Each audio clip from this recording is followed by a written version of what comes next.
Alright guys, as promised, it is Subzeroburn and we are back with Magic the Gathering, and my second favorite deck is Mothman. Why? Because the wise Mothman brings death and destruction. That's really not a joke.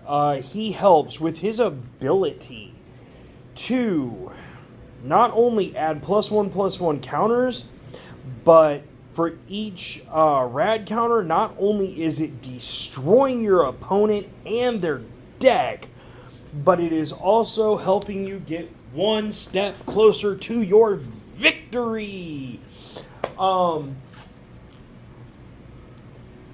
Sorry, I'm just like really loving my Dr. Pepper today.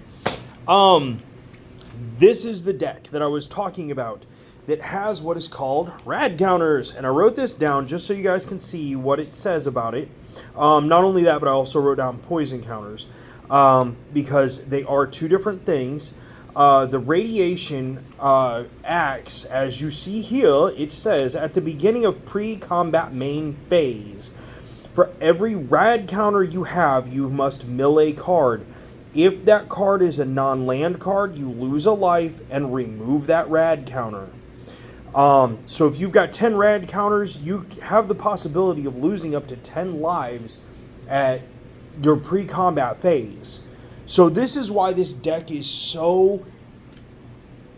I think this actually is one of the coolest mechanics I've seen in Magic in a while.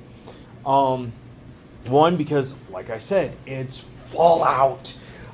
Second off, the way that they work the rad counters makes it to where that mechanic is a very good possibility for being a win condition. Which, if you pay attention to how to build decks, you want to have at least 2 or 3 win conditions in your deck. Now, if I remember right, let me see here. This is the secondary. All of these commander decks come with 2 cards, your main one and then your secondary. And if I remember right, this actually keeps you from getting rad counters or something like that. When the Master Transcend enters the battlefield, target player gets 2 rad counters. That automatically helps getting your card.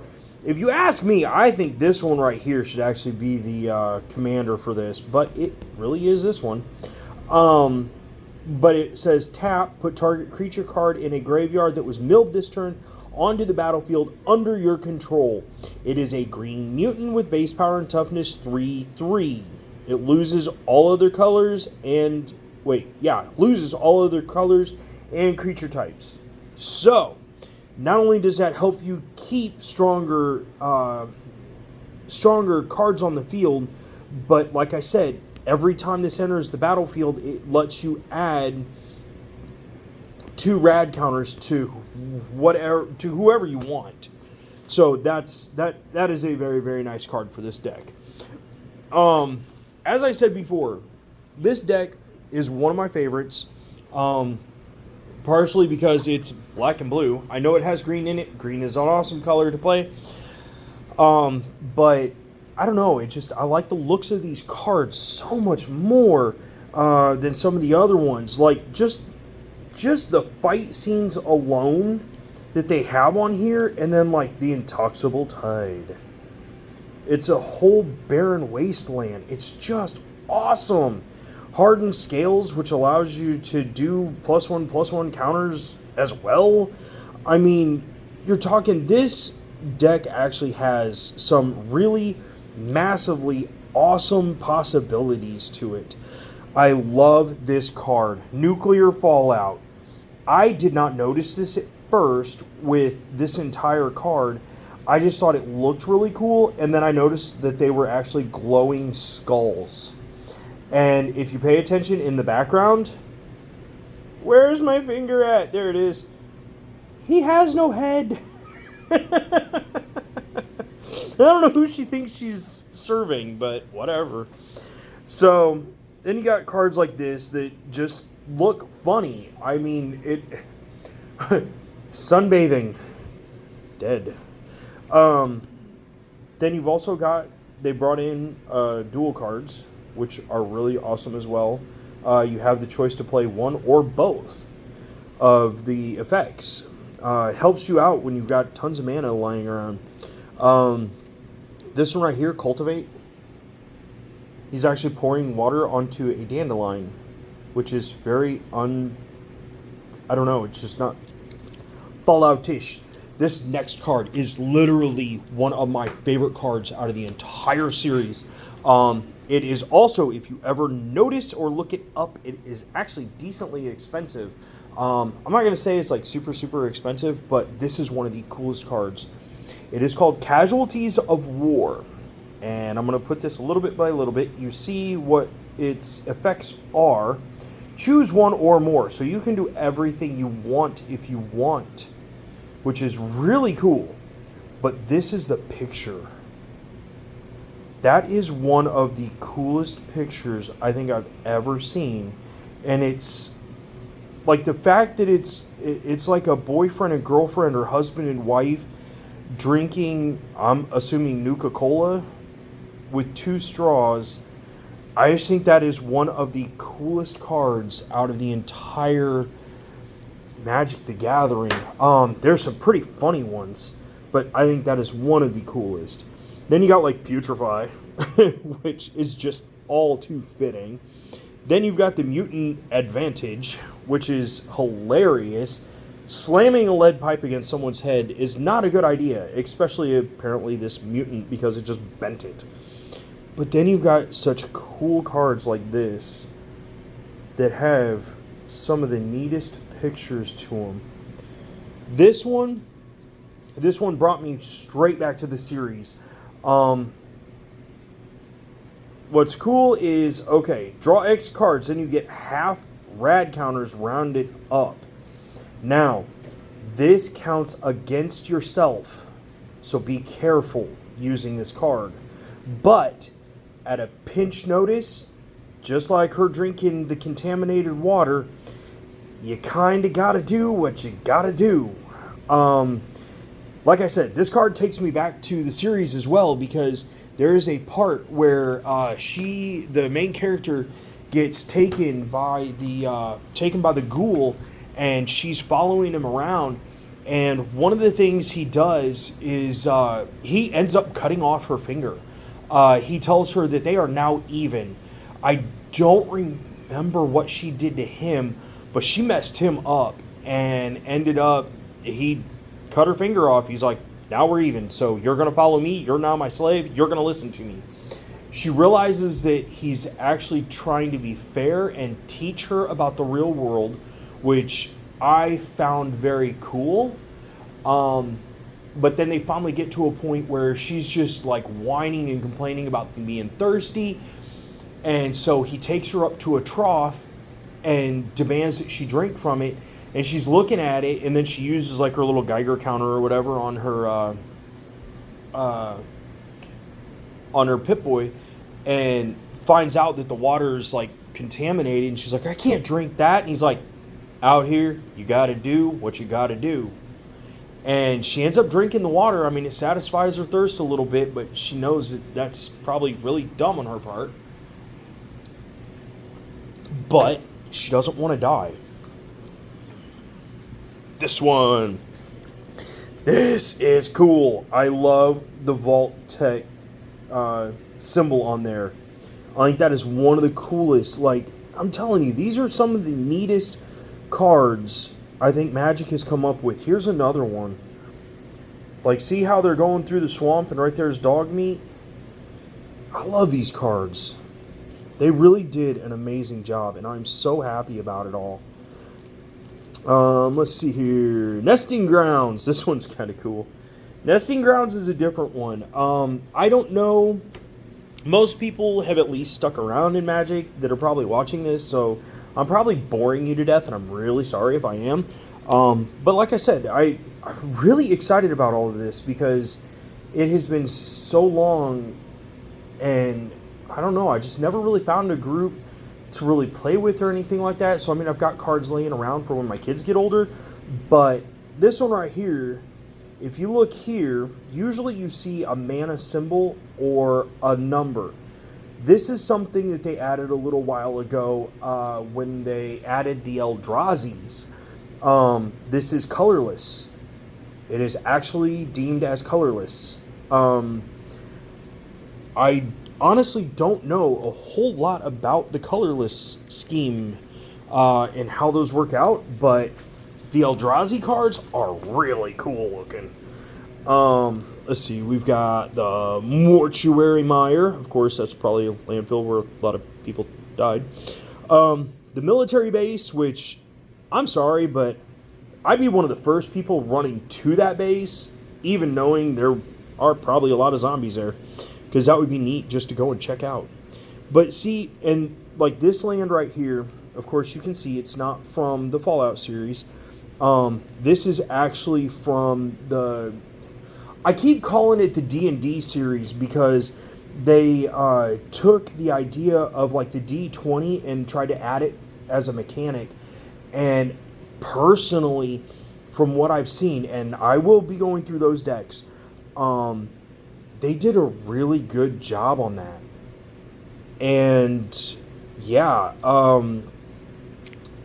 if you saw the Final Fantasy VII unboxing, which I did a couple nights ago, they also have a day-night cycle, depending on, I want to say it's if you play an instant or a sorcery or something like that, or if you don't. Depends on whether it goes from night to day. And to me, that was one of the weirdest things I ever saw when I saw double-sided, double-backed cards. That just looks so cool. Her and Dogmeat just walking through, and they find just a massive tree in the middle of nowhere. But see, like this right here, the little windmill thing, or turbine, they actually have that in the series, the TV series. They have that. And it, I don't know, the whole meeting area for like how their little like village or town or whatever, it's, well, actually I kind of have the cards set up like that. I didn't even look at that. Because you've got, when they come in, there's like stairs, there's booths, of course, and like little buildings all around there. And then, of course, you've got your entrances all throughout and around there. Pretty cool little setup that they did. All right, let's see. What haven't I gone through? Haven't gone through these. Let's see. Strong. The Brutish Thespian. I don't know the meaning of the word thespian. Screeching Scorch Beast. That thing just looks weird. Bat Mutant. Well, you're definitely right on that. So whenever one or more non-land cards is milled, you may create that many 2/2 black zombie mutant creature tokens. Do this once per turn. That would be amazing.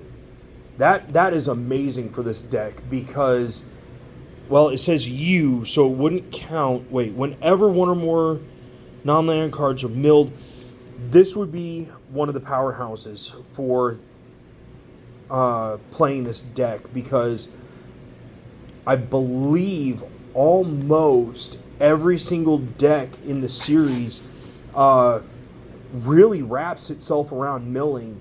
So this right here would create tons of tokens. And I love this card. This one right here, Raoul. If you've seen the series, if you know the series, if you look it up, the ghoul, this is almost exactly what he looks like. And as far as I remember, it would probably be straight down to the drinking problem. Kind of funny. Messed up, but kind of funny. Oh, Rampaging Yowl. That thing's cool. We got Piper, the Public Reporter. Then, let's see, the Ambusher. We got the Queen.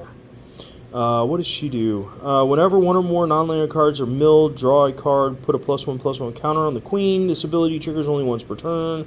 Target player gets 2 rad counters. See, this is what I mean.